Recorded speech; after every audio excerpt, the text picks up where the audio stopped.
maintenant le dernier conférencier, Sacha Dessert, et on se compte très chanceux d'avoir donc des chercheurs très bien formés dans les domaines de recherche à la fine pointe, hein, comme vous avez vu, la rigidité artérielle, tout le domaine du métabolisme osseux. Et Sacha, après sa formation en néphrologie, est allé à Boston, combien de temps, Sacha? 3 ans. Entre autres à Harvard, a eu une formation en épidémiologie et également en immunologie. Donc son domaine d'intérêt, c'est la greffe rénale, et il va donc nous présenter son volet. De telle sorte qu'à la fin, il y aura une période de questions et je vais m'assurer qu'on revienne au menu que vous voyez au début pour m'assurer qu'on a bien répondu à chacun des points que vous avez soulevés. Alors, Sacha. Donc, comme j'arrive le dernier après une succession de présentations où là, on vous a parlé d'un paquet de notions, j'ai décidé d'avoir une approche qui est plutôt portée sur les concepts et plutôt portée sur ce qu'on utilise comme outil en recherche, la raison pour laquelle on le fait. Et puis aussi, vous donner une idée pour vous expliquer pourquoi est-ce que quand on fait un projet de recherche, ça peut prendre des années et des années avant d'aboutir.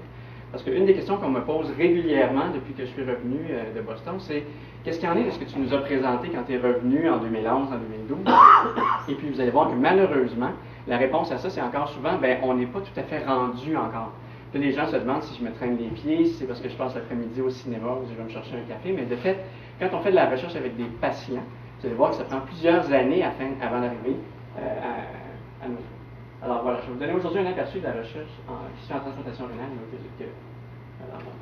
et donc, l'introduction est assez courte dans mon cas parce qu'Isabelle a déjà présenté ça auparavant. Donc, ce qu'on a dit, ça résume un peu ce qu'on a déjà discuté ce soir, c'est que les patients qui n'ont plus de fonction rénale peuvent recevoir un rein de donneur vivant ou décédé.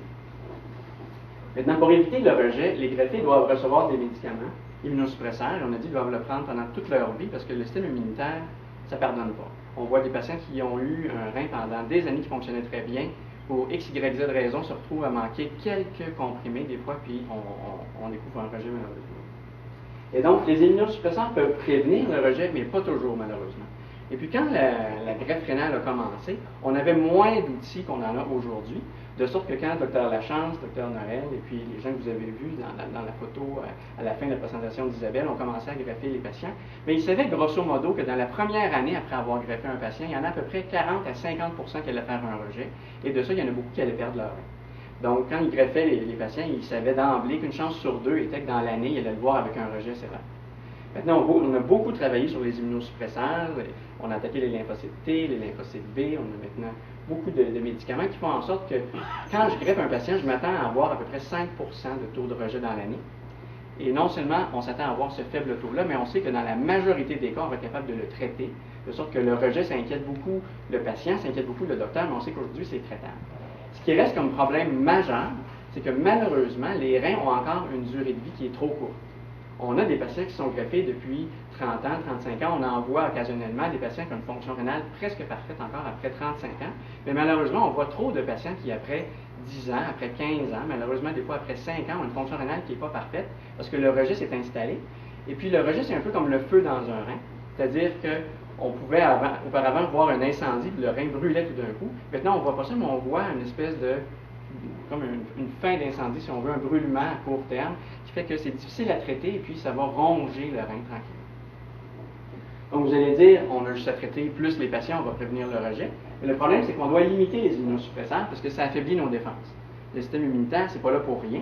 Et puis quand on le coupe trop, on se met à risque d'être incapable de se défendre contre les cellules qui viennent de l'extérieur, qui causent des infections, et contre nos propres cellules qui nous causent du tort et qui vont provoquer des cancers.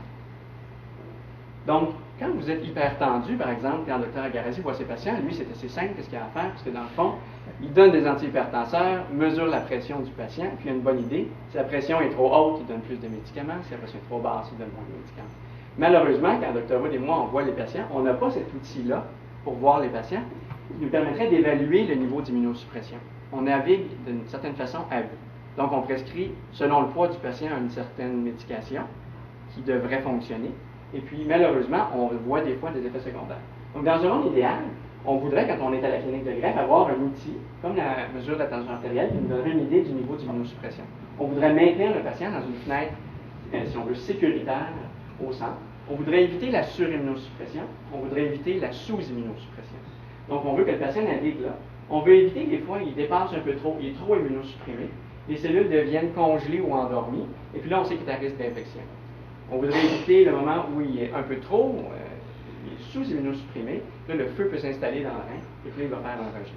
Et malheureusement, on n'a pas cet outil-là encore actuellement. Puis moi, quand j'étais résident, c'est une des raisons pour lesquelles j'ai décidé de faire de la recherche, parce que j'ai vu des patients qui ont eu des infections sévères qu'on n'avait pas réussi à prévenir, malheureusement. Puis à l'inverse, j'ai vu des patients qui prenaient très bien leurs médicaments, puis qui faisaient des rejets après, malheureusement, 10 ans, 12 ans, puis qu'on devait regreffer une fois, peut-être même une troisième fois dans leur vie. Alors, plutôt que de travailler sur la souris, il y a beaucoup de travail qui se fait en transplantation sur la souris, mais moi, le choix que j'ai fait quand je suis parti en formation complémentaire, c'était d'essayer de travailler sur les cellules humaines des patients. Donc, le groupe de ma formation a eu attrait à précisément essayer de comprendre comment on peut prendre ces cellules-là des patients, amener le patient au laboratoire dans un tube, et puis là, étudier le patient au laboratoire pour voir comment on peut prévenir le rejet, prévenir la surimmunosuppression. Alors, sans entrer trop dans le détail, parce que vous avez déjà eu beaucoup de notions, puis l'idée globale aujourd'hui, c'est de parler du rein et non pas de l'immunologie. Je veux quand même vous donner une idée de ce qu'on fait. Alors, ce qu'on fait, nous, c'est qu'on prend les cellules des patients, les cellules du sang, donc les cellules de leur système immunitaire, on les congèle pour en avoir plusieurs temps, comme vous allez voir, et puis éventuellement, ce qu'on fait, c'est qu'on les étudie au laboratoire. Donc, on les met dans un puits comme ça ici. Donc, on prend les cellules du patient, puis là, on les intègre avec différentes choses. Donc, on peut les cultiver au repos pour voir comment elles interagissent. On peut les cultiver avec des stimulants assez puissants pour voir s'ils sont capables de produire des cytokines pour les activer. On peut les cultiver avec des peptides anti-HLA. On peut par exemple prendre l'équivalent des protéines du donneur pour voir s'il y a une réaction au laboratoire. On peut aussi les cultiver avec des virus pour voir s'ils sont capables de se défendre contre les infections. Donc en gros, c'est ce qu'on fait nous au laboratoire. On prend les cellules des patients, ensuite on les marque pour voir à quelle cellule on a affaire et puis qu'est-ce qu'il y a comme activation. Et on fait ça pour les patients à plusieurs temps. Donc, on le fait au moment où ils sont greffés, puis ensuite, on reprend du sang à 1 mois, 3 mois, 6 mois, 9 mois. Donc, les patients qui acceptent de faire partie de ce genre d'études-là à l'hôpital depuis 2011, on a une cohorte de patients qu'on peut étudier. Et puis ça, c'est un des avantages en recherche qu'on a au Québec, c'est qu'on a des gens qui, en général, sont très favorables à participer au projet de recherche. On a des patients qui restent à la même place. Quand j'étais aux États-Unis, il y avait facilement la moitié des patients qui pouvaient déménager après 5 ans. Donc, faire une étude où on suit les patients pendant 5 ans ou pendant 10 ans, ça devient très, très difficile. Et puis, on a des gens aux États-Unis qui sont un peu plus réfractaires à l'idée de donner du sang régulièrement. Donc, ça peut sembler surprenant, mais même si ici, on n'a peut-être pas toutes les ressources qui peuvent être disponibles dans un endroit comme Boston, bien, on a quelque chose qui est très précieux, c'est qu'on a la collaboration des patients. Et puis à chaque fois qu'un patient accepte de faire partie d'une étude, je le remercie, puis je l'explique. Et c'est vraiment quelque chose de particulier à Québec et au Canada en général. Donc ce qu'on fait, on prend les échantillons de patients et puis on les étudie. Et donc ce qu'on fait, en gros, je vais expliquer ça rapidement, c'est qu'on prend les échantillons de patients, on les cultive, et puis ensuite, on met des anticorps sur les cellules pour les identifier. Comme par exemple, je vais vous parler brièvement un peu plus tard des cellules qu'on appelle les monocytes, certaines cellules immunitaires. Donc on met un anticorps dessus qui identifie les monocytes. Et puis on met là-dessus un fluorophore. Donc il y a une coloration qui se fait. On peut mettre d'autres, si on veut, des anticorps avec des fluorophores pour préciser le type de cellules auxquelles on a affaire. Ensuite, on met un laser là-dessus, dans une machine. Donc toutes les cellules passent l'une après l'autre et puis sont excitées par un ou deux ou plusieurs lasers. Et puis ça nous permet, ça, de voir à quel type de cellules on a affaire et puis qu'est-ce que les cellules produisent. Donc on est capable de savoir si les cellules produisent des cytokines, comme les interférons ou le TNF-alpha. Et puis, quel type de cellules on a affaire? Si on a affaire à des monocytes, à des lymphocytes T, à des lymphocytes B, des cellules NK, etc. Donc, quelles cellules sont activées chez ce patient-là qui a fait un rejet, ou quelles cellules ne sont pas activées chez ce patient-là qui a l'air d'être tout à fait stable. En faisant ça, quand j'étais à Boston, on a réussi à montrer que, par exemple, les monocytes, ces cellules-là, étaient activées chez les patients qui avaient un rejet chronique dans les glomérules. Le docteur René Bertrand parlait du million de néphrons qu'on a, donc on a 1 million de filtres dans chaque rein. Et puis malheureusement, des fois, le système immunitaire attaque ce filtre-là dans le greffon. Donc on a réussi à identifier que chez les patients qui ont ce type de rejet-là, les monocytes dans leur sang sont activés. Donc par exemple ici, sécrètent plus de TNF-alpha que les lymphocytes T, CD4 ou les CD8 ou les lymphocytes B. Donc c'est le genre d'études qu'on fait au laboratoire. On a même réussi à prédire qui a un rejet avec ça sans avoir nécessairement besoin de faire une biopsie chez ces patients-là. Et donc, à l'inverse, ce qu'on fait actuellement à Québec, là, je vous donne juste des résultats préliminaires qui sont en cours, on essaie de prendre les cellules et puis de les cultiver avec un virus pour voir comment le système réagit. Et chez des patients, par exemple, qui, après 2 ans et plus de greffe, n'ont eu aucune manifestation de surimmunosuppression, donc aucune infection à répétition ou infection opportuniste. On se rend compte que leurs cellules sont capables de sécréter facilement des cytokines à un niveau assez constant. Chez les patients qui sont surimmunosupprimés, donc des patients qui ont fait des virus à répétition, des complications, mais on se rend compte que la production de cytokines est beaucoup plus variable et en général est en bas d'un seuil. Donc ce qu'on veut arriver à faire, c'est voir quels patients sont dans un état de surimmunosuppression pour essayer peut-être de réduire leur immunosuppression. Quels patients sont dans un état de sous-immunosuppression pour être capable de l'augmenter. Là, vous vous demandez, ouais, mais ça la route qui nous raconte, mais déjà ici, il y a un patient qui n'a pas l'air de fonctionner dans son système. C'est intéressant parce que ça, c'est un patient qui a eu un rejet très sévère et qui a eu besoin d'énormément d'immunosuppresseurs.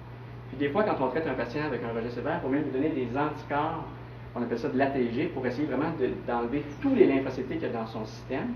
Puis des fois, on se demande est-ce qu'on en a trop donné. C'est toujours embêtant parce qu'on ne veut pas qu'il perde son rein.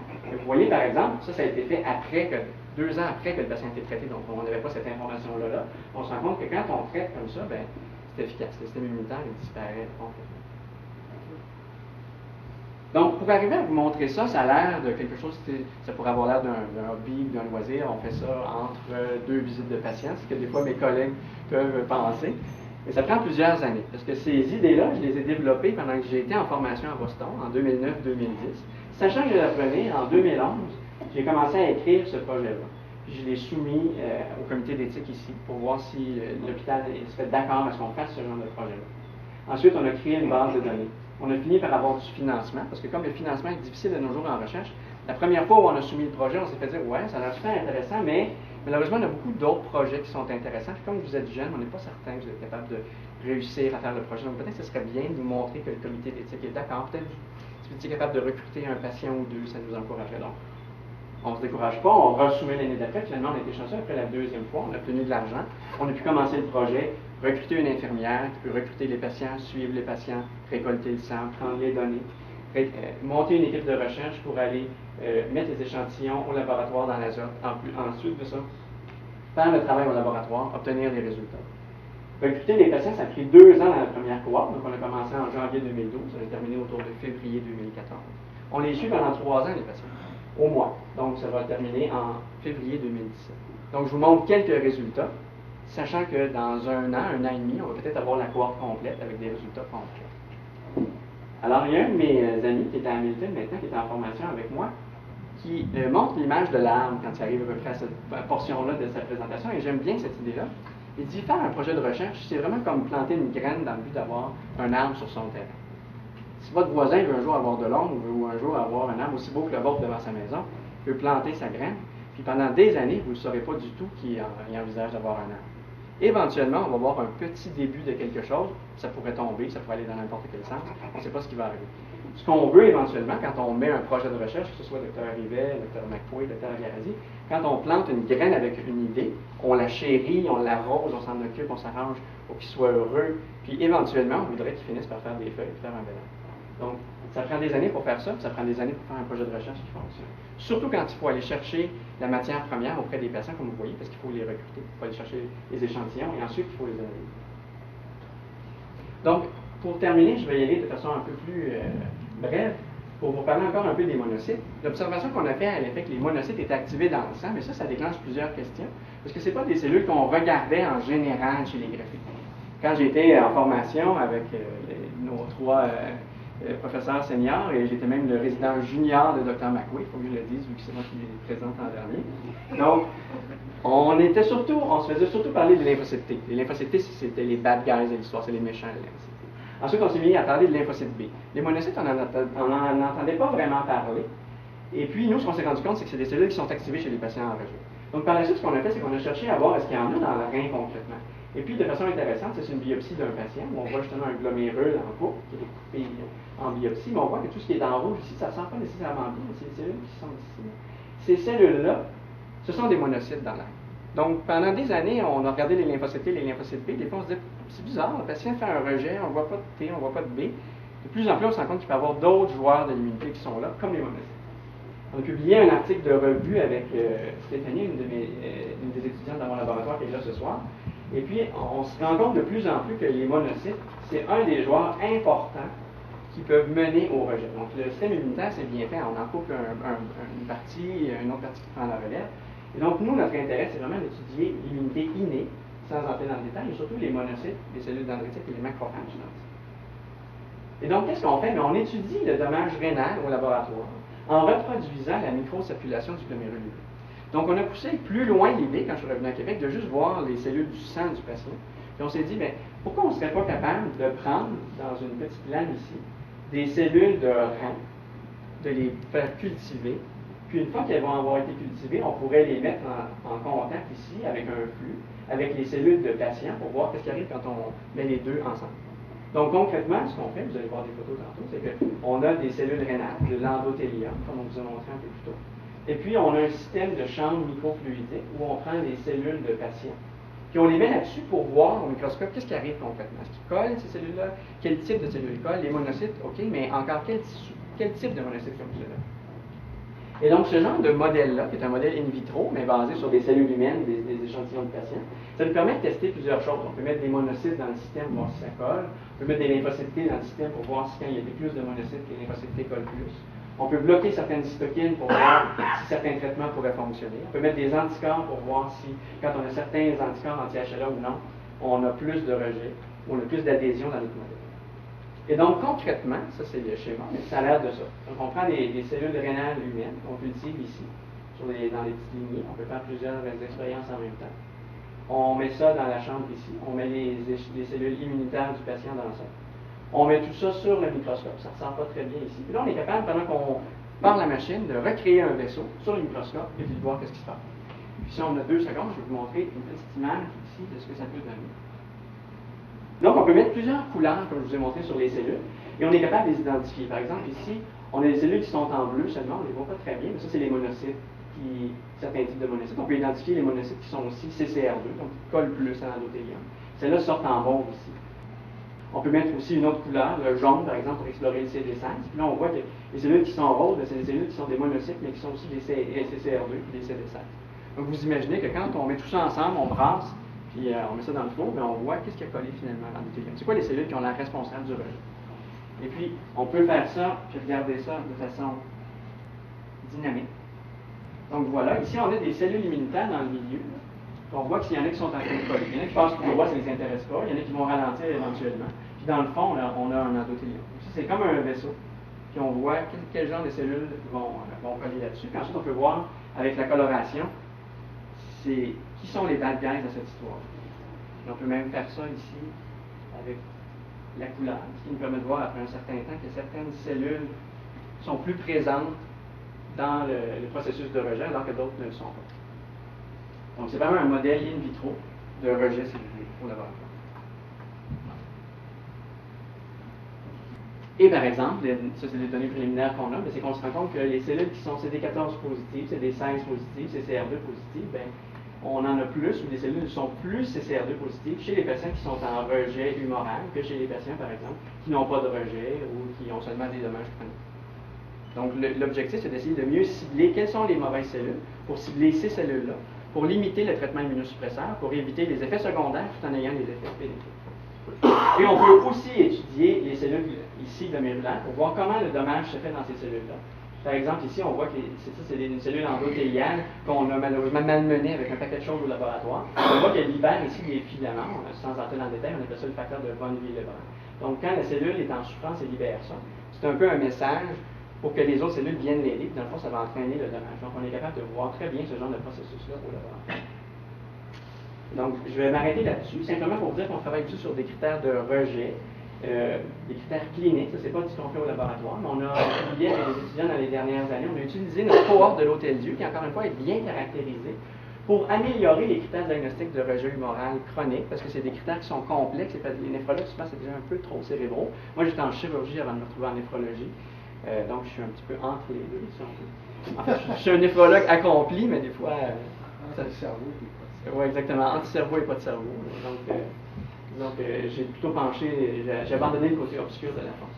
Mais bref, pour dire qu'on utilise notre cohorte pour redéfinir, essayer de resimplifier les critères de rejet.